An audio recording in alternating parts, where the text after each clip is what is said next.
Whether you're a skeptic or a believer, join me, Rob McConnell, as together we'll investigate the world of the paranormal and the science of parapsychology here on the X-Zone Radio TV show on XZBN and the X-Zone TV channel on Simul TV. Since 1990, the X-Zone Radio TV show has been the place where people dare to believe and dare to be heard. Together, we'll investigate UFOs, aliens, ghosts, Bigfoot, psychic phenomenon, lake monsters, conspiracy theories, government cover-ups, the truth embargo, alien abductions, ESP, haunted locations from around the world, and so much more. With over 28 years of broadcasting and more than 4,500 individual guests, the X-Zone is truly a place where fact is fiction and fiction is reality, as evidenced by the credibility, integrity, and professionalism of the guests that we bring to our international audience. If you have seen a UFO, had a close encounter, seen a ghost, Bigfoot, lake monster, or a story that you would like to share or have investigated, contact me, Rob McConnell, by sending me your email to xzone@xzoneradiotv.com, or you can call toll-free 1-800-610-7035, extension 143, and on Skype, X-Zone Radio TV. For more information on the X-Zone Radio TV show with yours truly, Rob McConnell, visit www.xzoneradiotv.com or www.xzonetvchannel.com or simultv.com and xzbn.net. Until next we meet here in the X-Zone from our broadcast center and studios in Hamilton, Ontario, Canada, always remember, X-Zone Nation, keep your eyes to the sky and your heart in the light.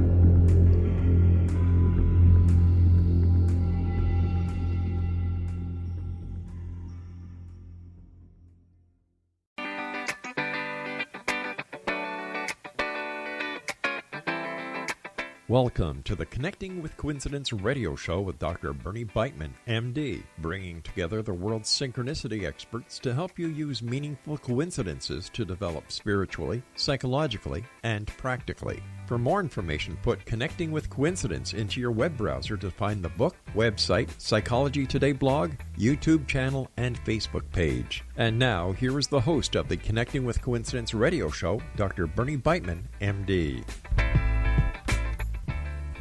Thank you, Rob. Thank you, and welcome to CC with BB. Yes, I am your host, Dr. Bernie Beitman, MD, and I'm going to talk about Dr. Seuss. Dr. Seuss wrote a story about a tree that was toppled by corporate greed.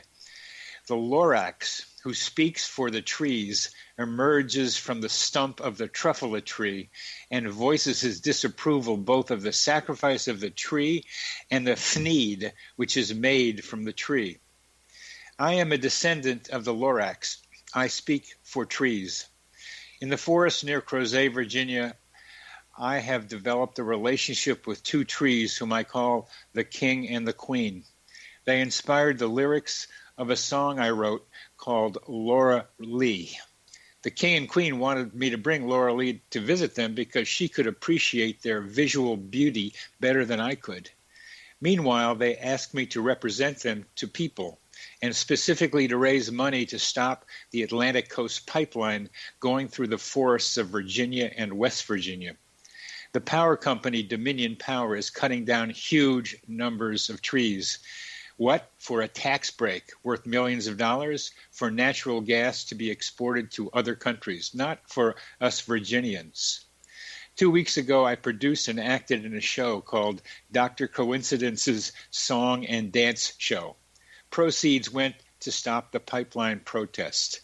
I am the Lorax. I speak for trees. Our guest today is Sanda Erdelez, who is professor and director of the School of Library and Information Science at Simmons University in Boston. She was also a faculty member at the University of Osijek, University of Texas at Austin, and the University of Missouri, Columbia. Dr. Erdelez is a former Fulbright Scholar. Her research interests include human information behavior, human-computer interaction, and usability evaluation in online environments. She has been internationally recognized for her pioneering research in the area of information encountering information. Her research has received funding from both corporate and government sources, including Dell, SBC Communication, Texas State Government, and the National Science Foundation. Dr. Erdelez is an active member of the Association for Information Science and Technology. In 2015, she received the Outstanding Contribution to Information Behavior Research Award. Welcome to the show, Sanda. Hi, nice to be here. I'm going to start off with implications I had for some of my research, asking people about how they experience coincidences, how they encounter coincidences. And it appears to me from some of the surveys that I've done is that there's an increasing number of encounters between human minds and the internet, various parts of the information in the internet. But somebody thinks something, and then with just randomly running around, whatever random means, in the internet, they run across information that matches what they're thinking about. And this isn't what computerized algorithms from companies trying to sell things based on people's interests, as demonstrated when they search on Google or something. But it's something else where they think it and it happens. So my question for you is, are we becoming increasingly nodes in our vast internet connectivity? That's a nice way of putting it. I do think that not only that computers are getting more and more connected, but that we are getting more connected with computers, and we are more getting connected with each other. And definitely coincidences play a big role in it. My explanation of why this is happening so much more lately than maybe historically is because of the richness of the information environment. Yeah. I think there is definitely this concept of fire hose going on that is everywhere around us. So we don't have to go to the fire hose anymore. Basically, we are in the middle of the fire hose with all that information that Yes. Yeah, it's a probability thing. There's more information out there. It's like people talking about seeing numbers as significant. There's a lot of numbers around there that we can find to be significant.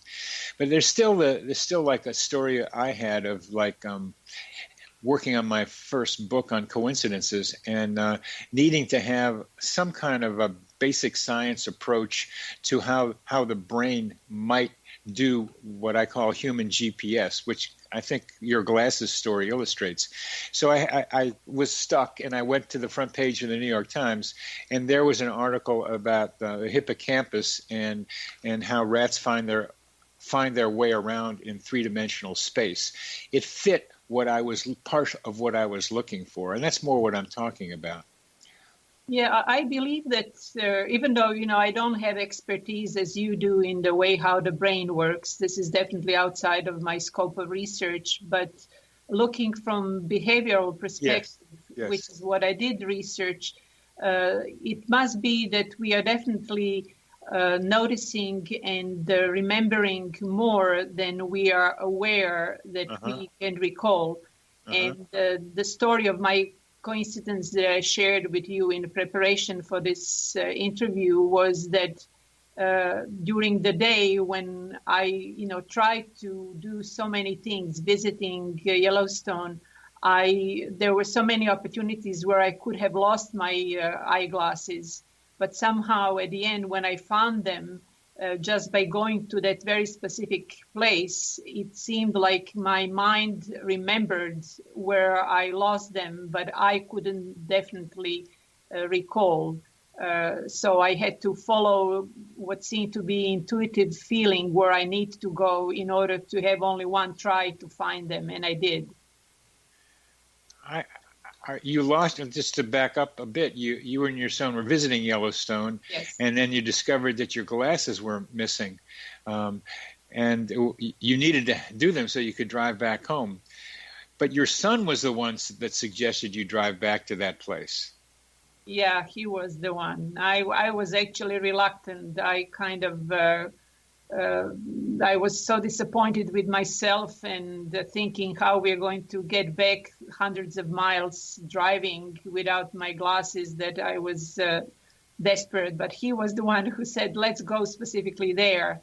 And it was a place where, along the river where a number of people were fishing, and I walked everywhere, so I could have lost them in any place. But luckily, when we came back to the parking lot, there was only one couple leaving, of fishermen, and they basically presented me my glasses when I asked when they found them. You can just imagine my reaction. I was elated. I kissed and hugged both of them.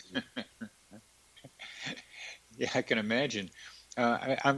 These details are important because at first you said you might have remembered where you lost them, but it was your son who suggested you go back there. So somehow he may have remembered, but that's a harder thing to think about, that he somehow noticed without noticing. But maybe he did, that you dropped your glasses there. So that's what you're going for here first, is that your son somehow remembered without knowing it. That's correct, yeah. What about the timing of going to the parking lot? How do you explain that? Because there was one couple leaving, you had looked all around, and you encountered them right at the last moment when you couldn't have. If they would have been gone, it wouldn't have happened. The timing was impeccable. Returning to location out of more than a dozen places where we were was already strange. Yes. But timing where, if we came like literally 15 seconds later, they would have been gone. Yes. So that was another element of coincidence that I just have hard time explaining at all. And would you have run into them? Say you'd gotten there earlier. I'm trying to see is how did you happen to encounter these people? I mean, they were the last ones leaving. Did you ask them about your glasses? We just arrived, and they were the only ones. Oh, you had just arrived. Okay. We just arrived to the parking lot. They were the only ones there, literally entering in the car. And I thought, well, I guess I can ask them. And I came almost with a question, for sure you didn't find a pair of glasses. And the guy just, put a hand in his front pocket and said, "Are you looking for these?" And I just, I was there, my eyes went, I couldn't believe it. He said, "Yeah, these are my glasses." And these were prescription glasses, -4 in each of the eyes. So, without them, I'm pretty much blind for any kind of serious interaction. So there was a great need, and I put need as a major driver for coincidences taking place. Need usually coupled with high emotion, and transition, that is moving from place to place, and usually physically, but it can be emotionally, also increases the likelihood of coincidences. But those are just probability descriptions. You have no explanation for this, but this is the sort of thing that I am trying to at least raise as questions about how they work, because there's something about this and the way they work. We've come to the end of this segment, and you are listening to Connecting with Coincidence with your host, Dr. Bernie Beitman, MD, on the X-Zone Broadcast Network. Our guest is Sanda Erdelez.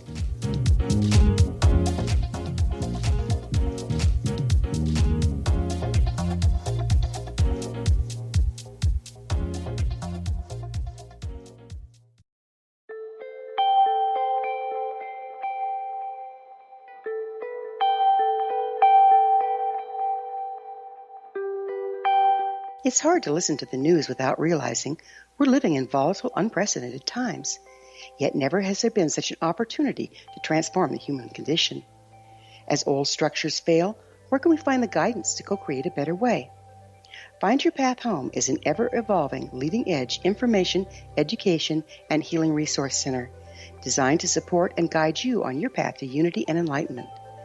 Based on sound principles employed by shamans worldwide, we provide techniques that can support you through the current transitions, offering online shamanic classes, international long-distance shamanic healing sessions, complimentary Mission Evolution radio episodes and Stairway to Heaven TV vignettes, seminars, retreats, and much more. All of this can be found on findyourpathhome.com. So I was watching the X Zone TV channel last night when I was abducted by aliens, and they kept repeating to me over and over again, simultv.com, simultv.com. What's simultv.com? That's what I asked them. They had it written on the side of their UFO. How do you spell that? UFO. No, I mean simultv.com. simultv.com. simultv.com. Right. simultv.com. Interesting that you were abducted by aliens in a simultv.com UFO last night. Oh, yeah? Yeah. Now that you mention it, I remember now last night I was awakened from a deep sleep. My great-grandmother was standing there. She said she'd come from the hereafter to tell me about simultv.com. She even spelled it out for me. simultv.com, sonny boy. simultv.com. simultv.com, sonny boy. Wow. Yeah. Guys, you'll never guess what my psychic guru just told me. simultv.com. Exactly. Are you guys psychic too? Of course. We all know about simultv.com. simultv.com.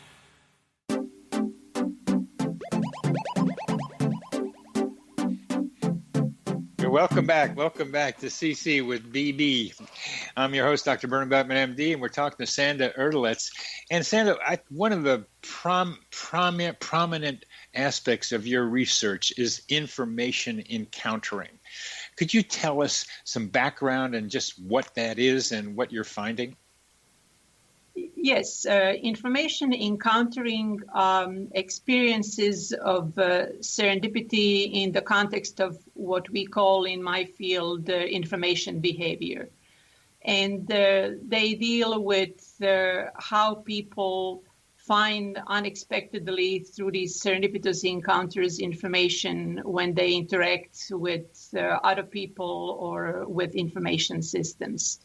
And I came across this topic rather accidentally, which is a story in itself that, maybe sometime we'll have more time to talk about. But I was looking for a dissertation topic in the mid-90s as a doctoral student at Syracuse University. And I interviewed a number of small business people, hoping to see how they go about finding information so that I can study them in my research. And I basically saw that none of them were following what were at that point known models of information behavior. And many of them were saying information finds me. I bump into it. It doesn't, I don't need to go searching for it. And from this experience, this insight, I started becoming more interested in this concept of serendipity information behavior. Uh-huh. So, yeah. And there are some people who are super encounterers, people who can find information in all kinds of ways. They're almost like they lust after new ideas. And somehow they find it. And unlike your businessmen, maybe they know they're going out and looking for it. They have some sense that they can find it. They believe in their capacity to find information. Could you just tell us about these super encounterers and why they are more likely to experience coincidences? Yes. So part of my follow-up research for my dissertation was to interview a number of people about their information encountering experiences. And I was really pleasantly surprised that some number of people would say, well, this happens to me all the time. And I'm surprised that this is something that you are interested in. This is my little secret. And they basically count on having these experiences, and they incorporate these experiences in what we would call their regular information behavior. So while many other people once here and there would have this serendipitous experience of finding information they were not looking for, super encounters basically count on having these experiences.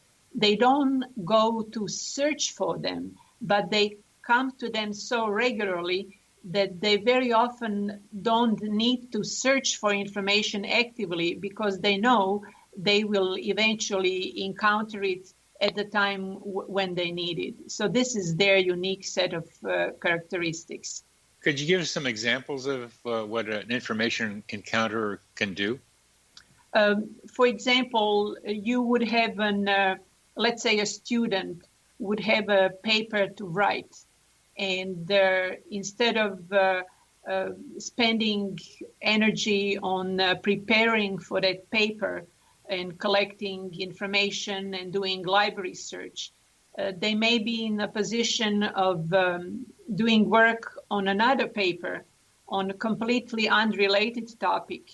And then during work for that other paper, information would suddenly appear that is relevant to that first paper. And so in that way, they can basically accomplish task of finishing that first paper without actually having to actively search for that information. One of the definitions of serendipity is just what you described.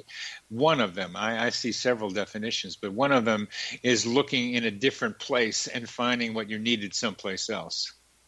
That's correct. And that's why we study serendipity in the context specifically of searching or experiencing information behavior. Because serendipity is a much broader concept. It doesn't necessarily relate only to the ways how we go about finding information. It can be serendipity more in the terms of coincidences where no active or even passive engagement with information is involved. Why don't you give us some idea about what you mean by serendipity and how that differs from coincidences and how it's different from coincidences? Well, I see in my mind the coincidences are a broader concept, and then serendipity is nested within that concept, and then information encountering overlaps and is narrower concepts than serendipity. Well, thank you. I really thank you for that because I think I'm going to be going to the first meeting of the Serendipity Society in London in early September. Are you going to that? Unfortunately, I'll be at the International Federation of Library Association conference a week before, and I couldn't stay for another week, but I wish I could be there. Maybe I'll have a virtual poster or something to be present. A virtual poster, pretty good. Yeah, because what I want to talk about and plan to talk about is just what you said, is that coincidences is an overall term that has within it other terms, and the two main terms under the term coincidence are serendipity and synchronicity. And all these overlap as we're suggesting, but they are different. And how in your mind does the serendipity? What is your definition of serendipity? It's hard to make the definition right on the spot, but one critical element of difference in my mind is that people associate happy coincidences with serendipity. So there has to be that element of something good, something exciting, something positive happened. In my mind, coincidences would not need to be only happy coincidences. There could be coincidences that put people in a very dangerous situations that don't bring this positive sense. So that's one of the critical differences in my mind between coincidences and serendipity. That's great.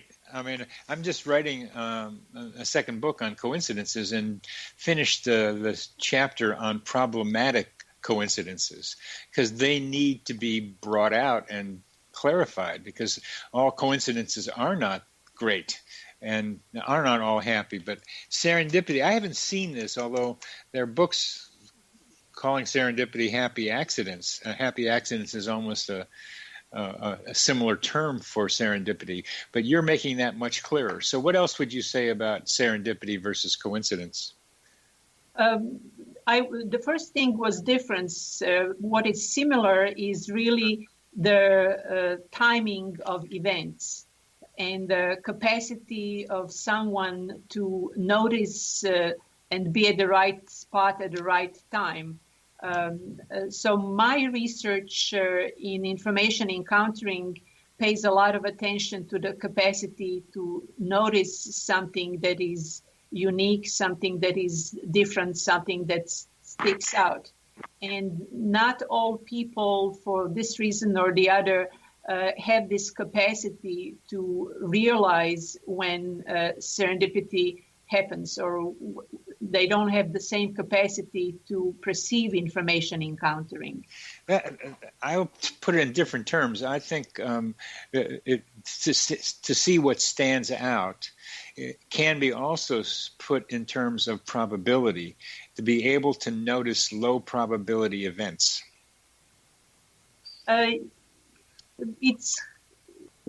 Well, I really connected more to the notion of perception. Yeah, go ahead. Yes, something that sticks out, something that is different, there needs to be a connection in one's mind.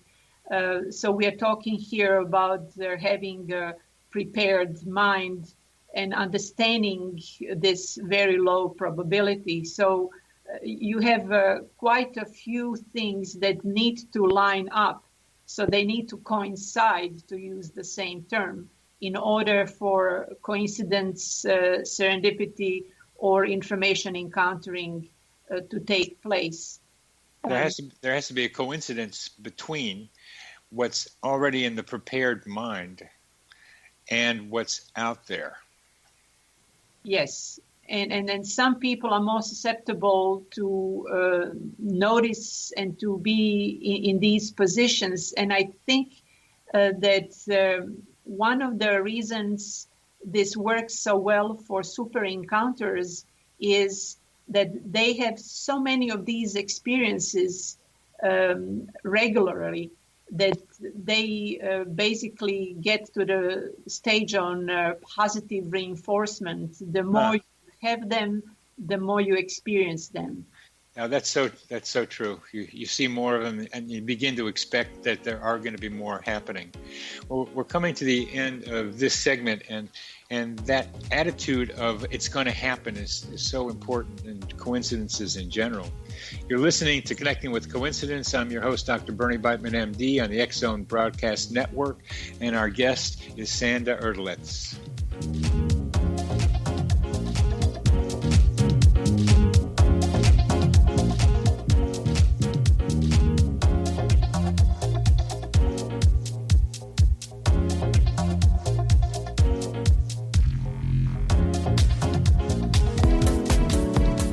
How would your life change if you could develop the business and personal skills that you need in order to make more money? Do you want to learn how to achieve your big life goals faster? Then go to findhiddenmoney.com and get the Goal for It online course. The course teaches you how you can set and achieve your biggest goals while completely overcoming the roadblocks to your goals so that you can realize your dreams and imagine more success. Go to findhiddenmoney.com. Memorable dynamic presentations are a not-so-secret weapon in the business world. Do you have a powerful message that must be shared, but you haven't found a way to deliver that message? Do you want to be known as a top public speaker who gets amazing results? Are you ready to create and deliver your powerful message? Thomas Hides can help you create and deliver your speech to get the results you desire. Visit iconquality.com. Did you expect your business to flourish, but instead it plateaued or didn't get off the ground yet? Would you like to achieve massive goals and discover new sources of income within your business? When you're ready to experience that type of success with fast results, Cindy Hendricks is the business coach for you. Her work with entrepreneurs and business owners has been life-changing. To get you and your business where you want to be, go to imaginemoresuccess.com. Has the fear of public speaking stalled your business or personal life? What would you give to develop and maintain supreme confidence? have an invaluable private program to always perform at your best. Imagine how you would feel. You can have all that and so much more today with Thomas Hyde's life-changing course called Number One Fear Unleashed. Visit numberonefear.com and be liberated from your fear of public speaking.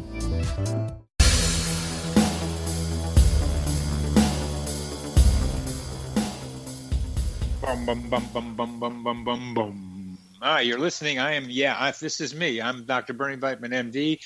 This is Connecting with Coincidence. We're talking with Sanda Erdelez, and she's a researcher, a very good researcher in information encountering. We encounter information all the time in various forms. And what you seem to be studying is what librarians might study, is the information that comes through libraries in its now various forms. How can some of what you're finding in your research be applied to people walking around in the world outside the library? Well, first of all, they need to be aware that information encountering is a very legitimate way of finding information. One thing that I discovered talking with my super encounters was that many of them seem to be somehow ashamed of finding information that way. They felt lucky, but they would not share openly with others that they used this method of finding information. That's pretty funny. Oh, I have this big secret.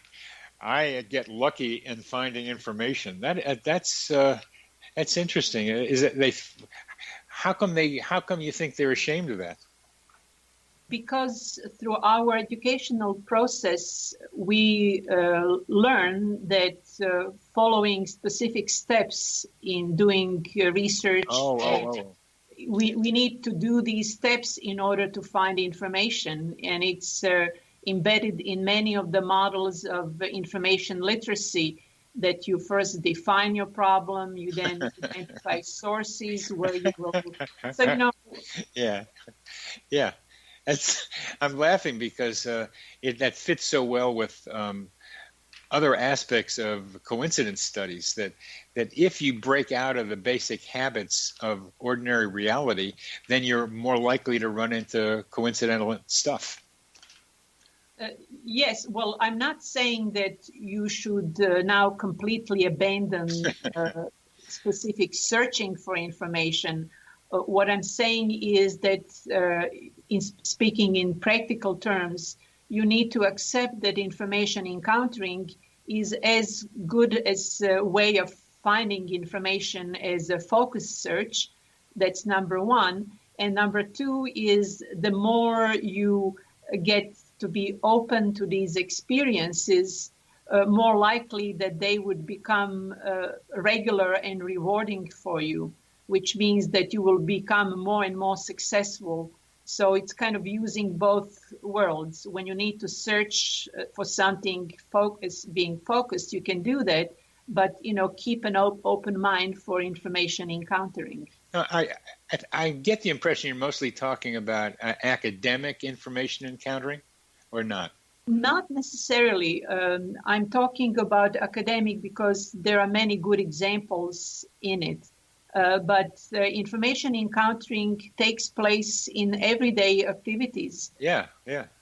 Actually, many of my respondents talked about finding information about future travel, finding information that maybe their supervisor asked them to find at work, and then they came across it completely accidentally. One respondent had to do competitive research for a company that was doing something on the market, and it was a task that her boss requested. And she found that information while she was doing laundry in her shared laundry room in her apartment complex. Now, you can imagine that I asked her, so did you tell your boss where this information came from? And she said, no way. He probably thinks that I did something very specific, some focused search. So yeah, these experiences happen in any type of context. Well, I think these stories are important to hear, and I like this laundry room one very much because it tells our listeners that they can look any place, or they can be any place, and what they might need will appear. And the breaking out of the regular reality pattern doesn't mean always be out of it, as you're implying. There are two different ways of getting information.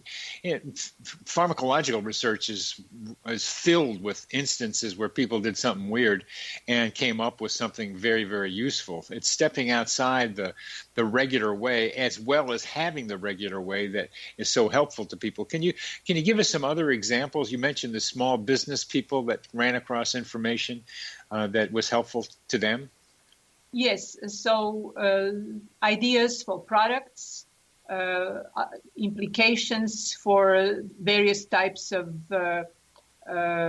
services that they provide, looking at an example in a completely unrelated field and saying, wow, I can do this with my business, something very similar. So these are some of the examples that come from the business sector.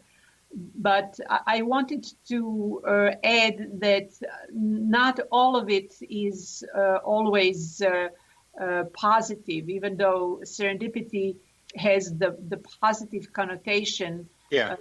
Information encountering, when I speak with people, with my respondents, what are some of the problems with it? It is that it sometimes takes you away from what you were supposed to be doing. So one of the practical advices to your audience might be also knowing how to come back from this experience to whatever the initial task was, so that you feel productive in area that you need to be productive at a specific time. Come back to the more regular way of doing things. Here's an example of information encountering, and I wonder how you think about it. A female Uber driver picks up a man, picks up a woman, and takes her to an apartment building that she looks very familiar, and in fact, it's where her boyfriend lives. And she thought her boyfriend was out of town. But no, he came out and got this other woman's suitcase to bring her back in to his apartment. So she did the example. That's information encountering to me. Well, yes, information encountering in the context of social relations. I agree. Yeah. How do you don't study that particularly, because that wasn't that was serendipity of a negative kind, so it really wouldn't call it serendipity. But how do you think about finding information in social contexts like that? Yes, I don't specifically focus on study of using, for example, social media and person-to-person contacts as a source of information encountering. But this is a good example where one can observe that this is what happened. What I typically study is interaction between people and information systems, meaning systems that somebody organized to present information.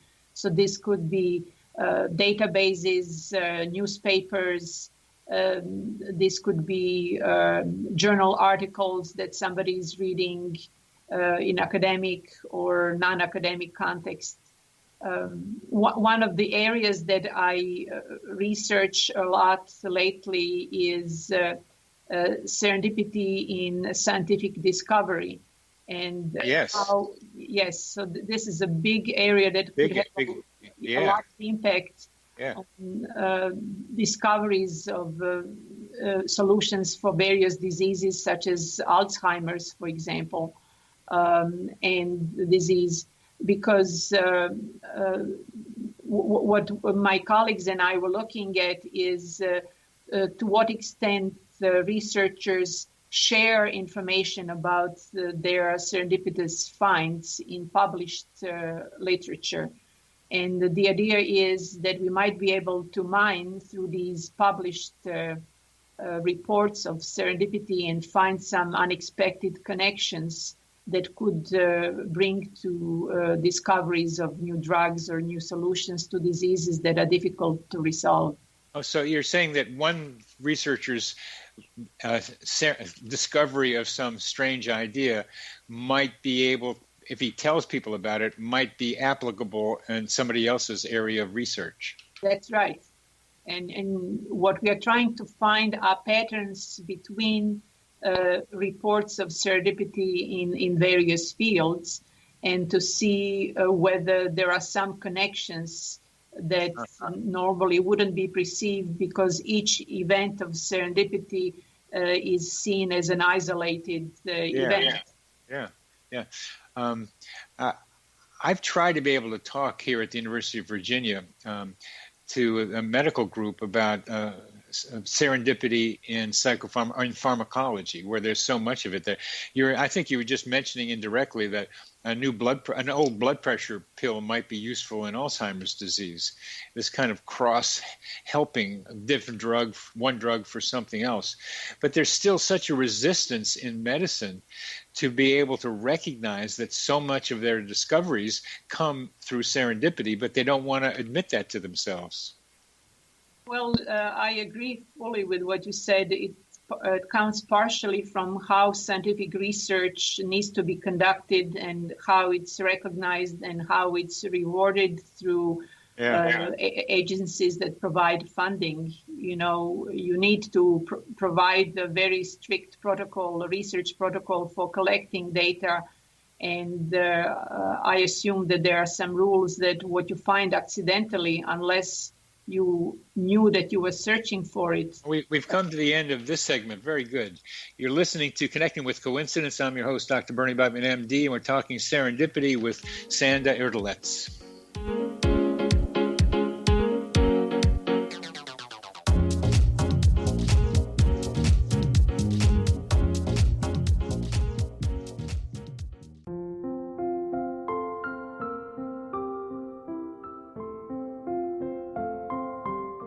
I am Dr. Carl O'Helvey, founder, president of a new cancer foundation focusing on evidence-based physical, mental, and spiritual interventions, including natural cancer cures, prayer, meditation, affirmations, nutrition, and other related holistic cancer prevention and cure modalities. These are used in cancer education, research, and financing care. I ask for your help to continue this important work by donating at www.holisticcancerfoundation.com.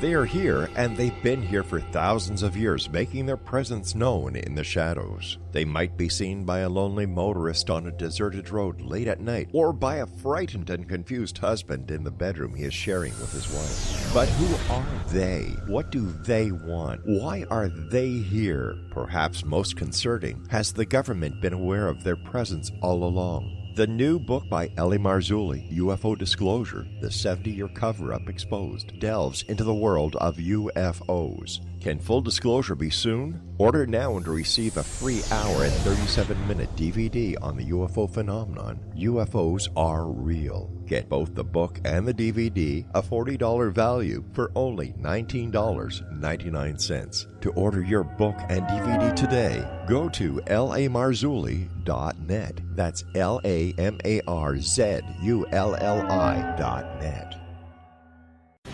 Christopher Fulton is a survivor of the national security state. All he wanted to do was preserve history when he acquired a Cartier watch from the estate of President Kennedy's personal secretary. But that simple act set off a terrible chain reaction. He was pursued by the U.S. Justice Department and the FBI, thrust into the middle of the U.S. government's Assassination Records Review Board, even monitored and pursued by the Russian government.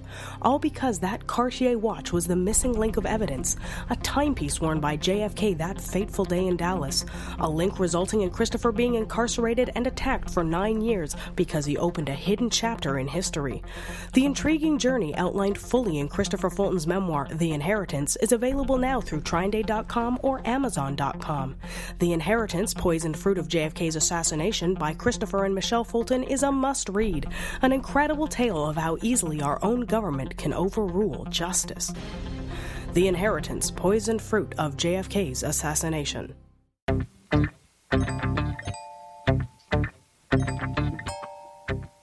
Boom, boom, boom, boom, boom, boom, boom, boom, boom. Welcome back to CC with BB. I'm your host, Dr. Bernie Beitman, MD. We're talking with Sanda Erdelez, and one of the points we are getting to is the sharp boundary drawn between serendipitous information finding and the legitimate, quotes, legitimate way of doing it through stepwise protocols. And this is fundamental also to coincidences, because once you get into the more, let's say, chaotic areas where everything's not so defined, new stuff comes in. And this is true of people going through major life traumas, difficulties, both and positive ones. Coincidences are more likely to happen in unstable circumstances. I wonder how you think about how that happens. What is it about what looks like a random thing? I don't think it is, where people are out there in unstructured searches and find what they're looking for, like the woman in the laundry room. It seems to me, going back to what we discussed at the beginning of our conversation, is that we have so many needs and tasks in our mind on the back burner.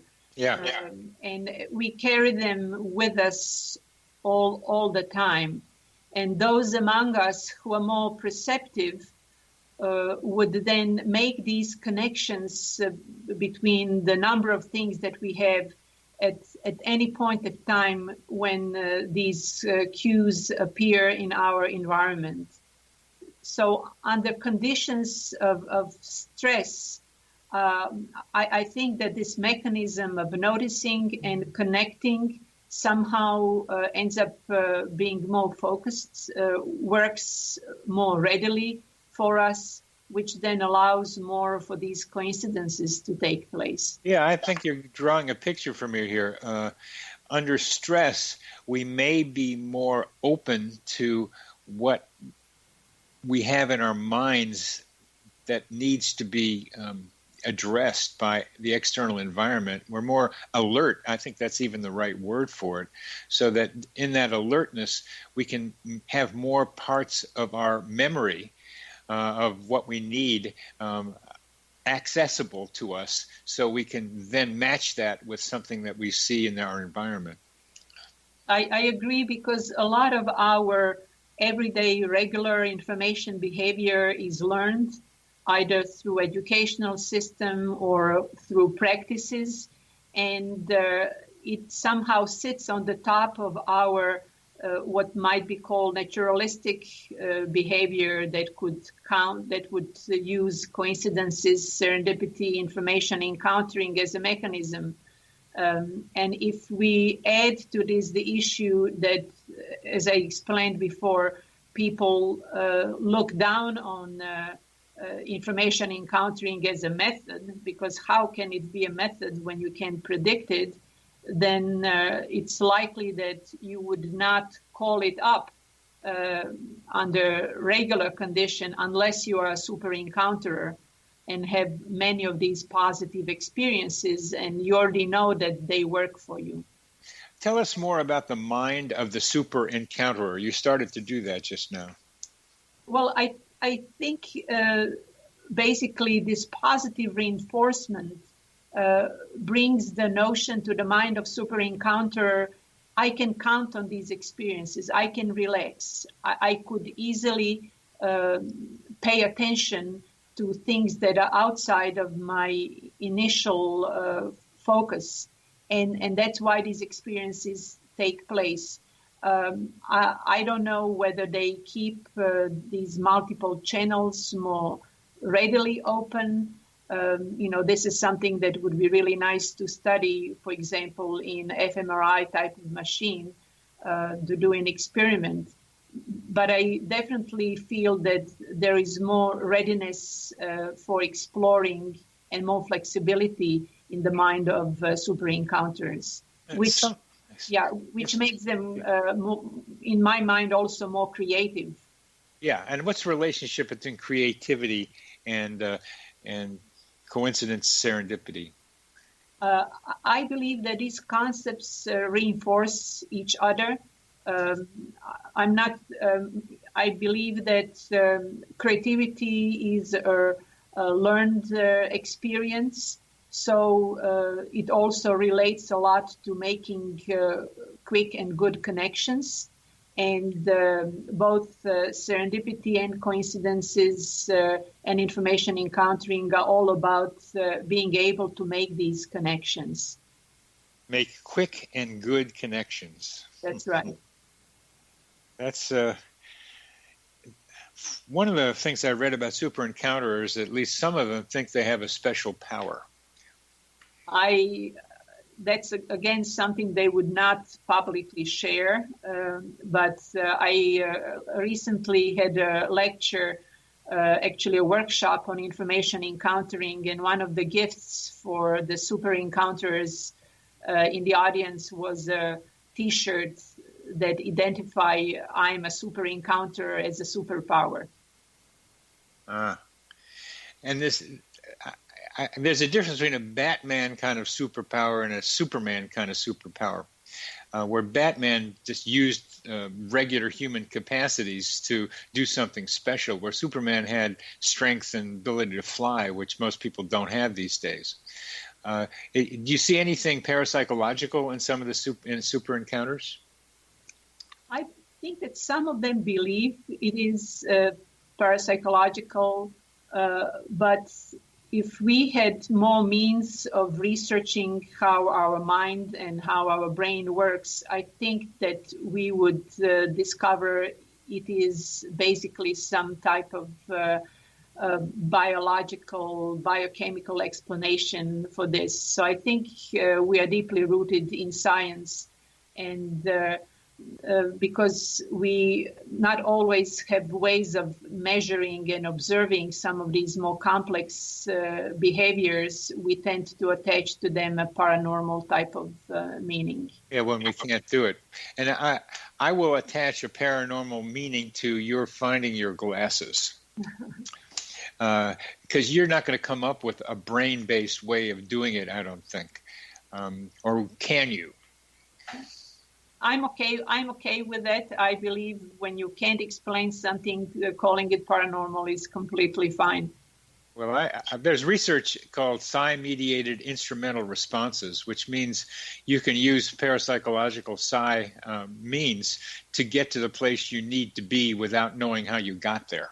Mm-hmm. And that's the way I think about what happened to you, especially with that timing.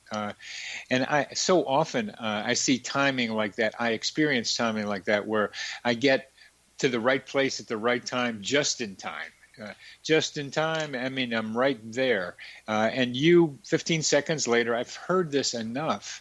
15 seconds later, you would have missed him. And if you'd gotten there earlier, you might not have run into him, because it was in the parking lot where your two paths crossed. That's a low probability event. And your son is the one who said, let's go back to this place. I'll definitely have him listen to these podcasts, because he'll be happy about his role.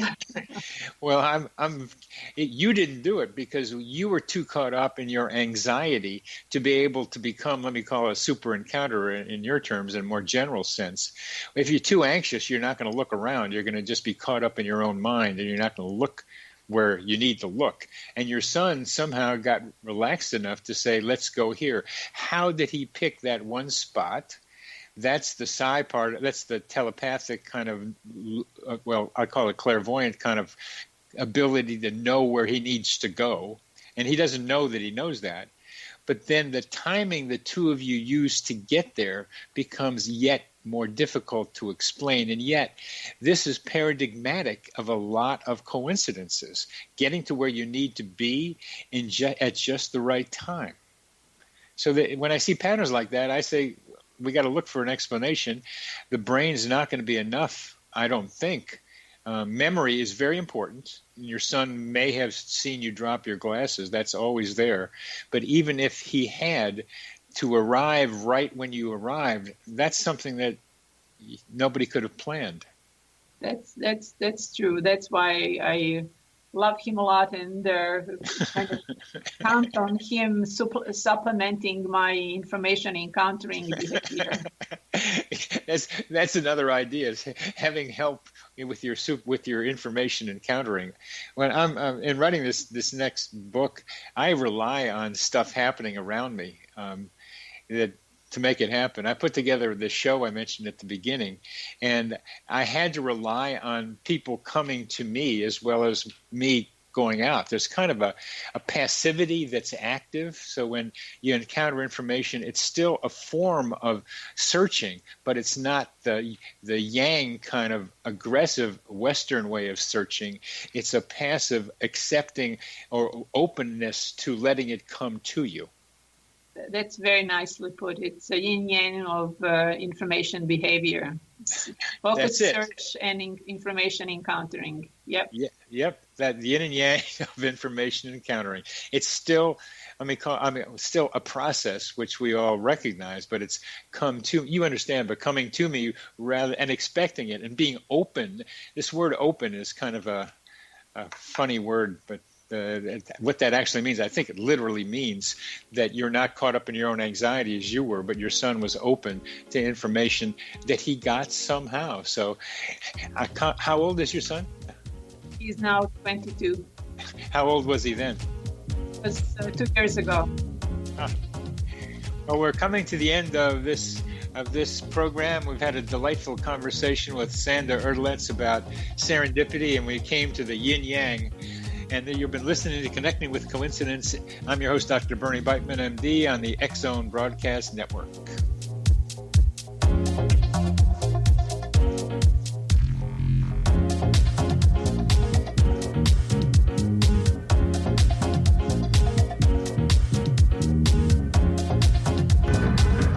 If you are looking for a safe, zero-calorie, natural option to the harmful artificial sweeteners on the market today, Just Like Sugar is what you're looking for. Just Like Sugar is a wonderful natural alternative for those health-conscious people who choose a calorie-restricted diet with a great, pure, sweet flavor that tastes just like sugar. Just Like Sugar is a great natural option for people suffering from diabetes and may be useful in restricted diet programs where standard sugars are not allowed and does not cause a laxative effect of some other sweeteners.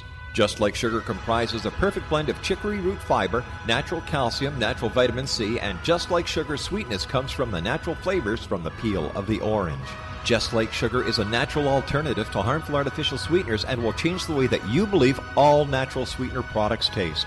Just Like Sugar is available at your local Whole Foods markets, Wild Oats markets, Henry's, Sun Harvest, and many other fine natural food stores in the U.S., Canada, and worldwide.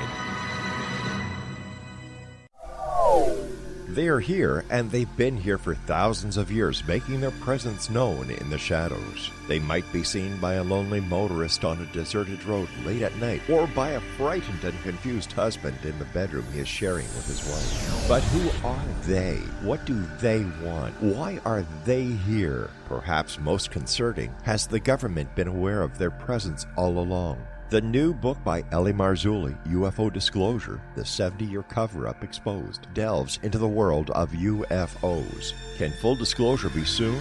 Order now to receive a free hour and 37-minute DVD on the UFO phenomenon. UFOs are real. Get both the book and the DVD, a $40 value, for only $19.99. To order your book and DVD today, go to lamarzulli.net. That's LAMARZULLI.net. You have heard of the X-Zone? Now watch it on Simul TV, plus 500 video games, live TV channels, free video on demand, worldwide, and more. Does this sound like tomorrow's television? Well, it is, but you can have it today, right now. It is Simul TV. Simul TV offers what the others only wish they could provide. 15 exclusive channels like X-Zone, Sci-Fi, and Horror. We are worldwide. No other provider offers that. 500 built-in video games. No need to have an extra expensive system. We have them included. Free video on demand. Live streaming events from around the world.